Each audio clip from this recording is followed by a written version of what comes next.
গতকালকে একটা ট্রেড ছিল GBP/USD তে। তো এখানে একটা জোন ছিল। আমি নরমালি ব্রেক অ্যান্ড রিটেস্টে ট্রেড করি।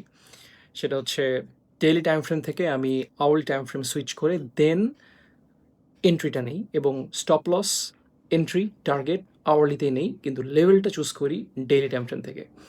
এখানে একটা জোন আছে। সেই জোনটা আমি এঁকে দেখাচ্ছি আপনাদের। এবং এই জোনটা যদি আপনি লক্ষ্য করেন, এটা একটা টাচ, এটা একটা টাচ, এটা একটা টাচ। সো নরমালি একটা জোন তৈরি করে দেন মার্কেট ব্রেক করে, দেন রিটেস্ট করে। Normally break and retest. কিন্তু আমি লেভেলটা ডেইলি থেকে এটা চুজ করি। তো এখানে প্রাইস ক্লিনলি আপনার আওয়ারলি টাইম ফ্রেমের যে লাস্ট হাই আপনি যদি লক্ষ্য করেন দেখেন, এটা হচ্ছে the recent most high before the market broke out from this range. এই জায়গাটা, এবং এটাই হবে আপনার এন্ট্রি।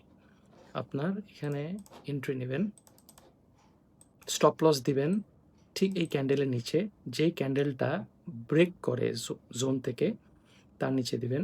আর টার্গেটটা হবে যে হাই থেকে মার্কেটটা রিটেস্ট করছে। Simple trade.